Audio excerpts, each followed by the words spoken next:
বাংলাদেশে এ প্রথম পাকিস্তানের বিপক্ষে টেস্ট ম্যাচ এবং টেস্ট সিরিজ জিতেছে। পাকিস্তানের মাটিতে এটা ইতিহাস, কারণ এর আগে পাকিস্তানের ঘরের মাঠে কিংবা কোথাও তাদের বিপক্ষে টেস্ট ম্যাচে জিততে পারেনি বাংলাদেশ। এবার সিরিজের দুটি ম্যাচেই জিতে স্বাগতিকদের হোয়াইট ওয়াশ করার ইতিহাস গড়ল টাইগার দল। দুর্দান্ত অলরাউন্ডার নৈপুণ্যে এই সিরিজের সেরা খেলোয়াড়ের পুরস্কার জিতেছেন মেহেদী হাসান মিরাজ।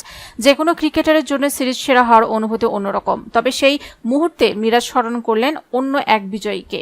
তিনি বাংলাদেশে হওয়া বৈষম্য বিরোধী আন্দোলন চলাকালে শহীদ হয়েছিলেন। সে আন্দোলনকে কেন্দ্র করে দেশে ক্ষমতার পালাবদল হয়ে গেছে। তার আগে আন্দোলনের সময় মারা যান এক রিকশা চালক।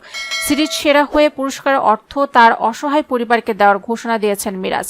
সিরিজের 2 টেস্টে সব মিলিয়ে 155 রান করেছেন 26 বছর বয়সী এই তারকা। একই সঙ্গে তিনি বল হাতে নিয়েছেন 10 উইকেট। সিরিজ সেরার পুরস্কার জিতে মিরাজ প্রতিক্রিয়া জানিয়ে বলেন, আমি সত্যি খুব খুশি। প্রথমবার দেশের বাইরে সিরিজে এই পুরস্কার পেলাম। অলরাউন্ডার হিসেবে খেলা অনেক কঠিন কাজ। আমি শুধুমাত্র স্ট্রাইক বাড়াতে চেয়েছি এবং মুশি ও লিটন দাসের সঙ্গে ব্যাটিংটা উপভোগ করেছি।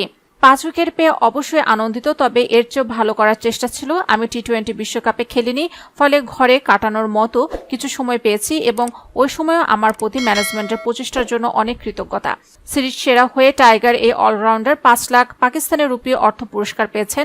সেই অর্থ বৈষম্য বিরোধী আন্দোলনে নিহত রিকশা চালকের পরিবারকে দেওয়ার ঘোষণা দিয়ে মিরাজ বলেন, ছাত্রদের বৈষম্য বিরোধী আন্দোলনে এক রিকশা চালক আহত হয়েছিলেন, পরে তিনি মারা যান। পুরস্কার হিসেবে পাওয়া অর্থ তার পরিবারকে দেব।